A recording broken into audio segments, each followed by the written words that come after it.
he enters into the homily with a simple question: what are you talking about? And so I want to tell you that the reason why the homily is sometimes boring, I'll admit it, Father, it can be pretty boring sometimes, right? Is because maybe we aren't asking questions. So I'm going to give you the definition of boring. Boring is answering a question that no one is asking. So, if church is boring, it's not my fault. It's yours. Because you're not asking any questions. Because you think you know everything. I remember sitting in homily at Mass when I was a kid, your age, and I looked at my mother and I said, I am going to kill myself. I did. Pretty dramatic. I am Filipino. And I looked at her, I said, I'm going to kill myself.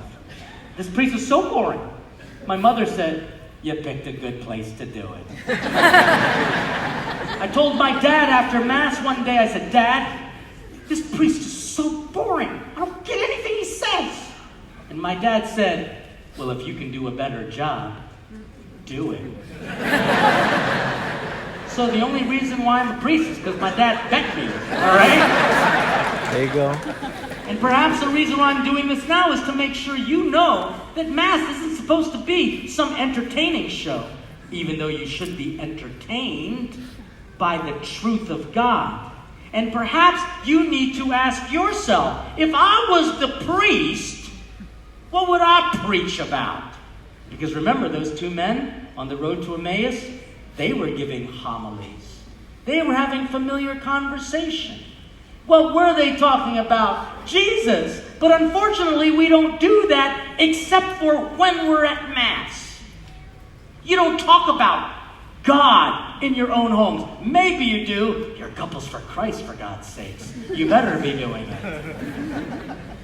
And only then can you develop the taste for the truth, which is bitter.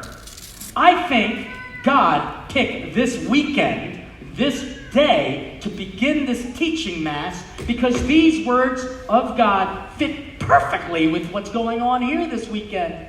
Because if you were listening, you the tax collector, and you've got to be thinking about this because I said this is a reading from the Gospel according to Matthew, and then all of a sudden it talks about how Matthew is sitting at the post collecting taxes, and Jesus says, follow me. Because Jesus wants you to follow him as if you were the bride and he is the groom. Because that's what marriage is all about. Following one another. You know that's true. When you first saw that girl that you wanted to marry, you're like, I'm following her. And then when you saw that good-looking guy, you're like, he's going to follow me. Which is your way of following him. But I always tell people when I talk about marriage, and you're going to hear about it in the talk tonight, marriage is not the union of two people following each other. Because let me tell you, you people are lost sometimes. You're literally just going in circles. Marriage is not the union of two. It's the union of three. Right. Man, woman, and God, who is love. And if you are both, watch, man, woman, God, if you're both following God, guess where you end up? Triangle. Together. Which is what marriage requires. And so this homily is going to be brief. This homily is going to be short. Because I'm only 5'5". But also because this is not the only time when you're supposed to be having a homily. You better be talking about the readings at home. Again, my dad would sometimes after Mass, he was the Baptist. He grew up Baptist, and then my mother converted to Catholic so that he could get married to her. But then he became a good Catholic, but still that Baptist zeal. He would, at the end of church, he would drive to our famous favorite chicken place afterwards, and then he would say, Maritas, the oldest, what was the first reading about? She would have to answer. And then he would say, like, Carlos Jr., what was the second reading? I have to answer. Then Pinky, Angelica. Filipinos have the weirdest nicknames. But then basically said, what was the gospel about? She would have to say. And then he would ask me, the youngest, and says, Jojo. Yes, that's my nickname. Okay.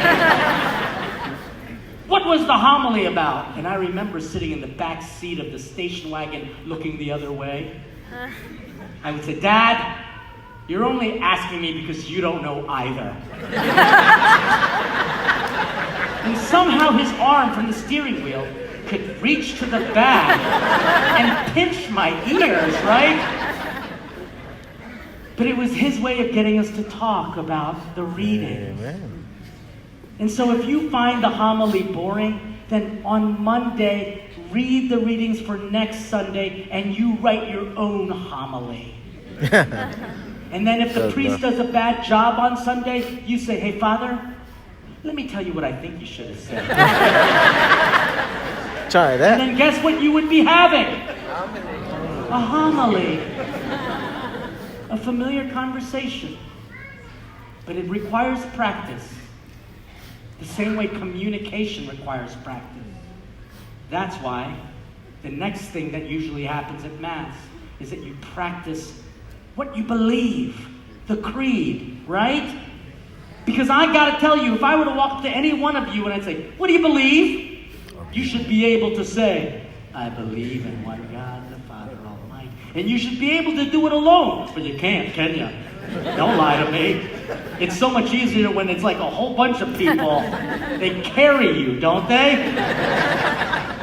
But that's why the church is so necessary. You can't practice your faith alone. If you think you can practice your faith alone, then let me ask you, what was the opening song that you sang when you prayed alone? Let me ask you another. What was the homily you preached when you prayed alone? Let me ask you another question. How much money did you put in the collection basket when you prayed on your own? Let's not be cheap. Let's make sure we know that church is not about me. It's about an us. Which is why after the profession of faith, we do something that we're going to do now. Have a conversation with God called the prayers of the faithful.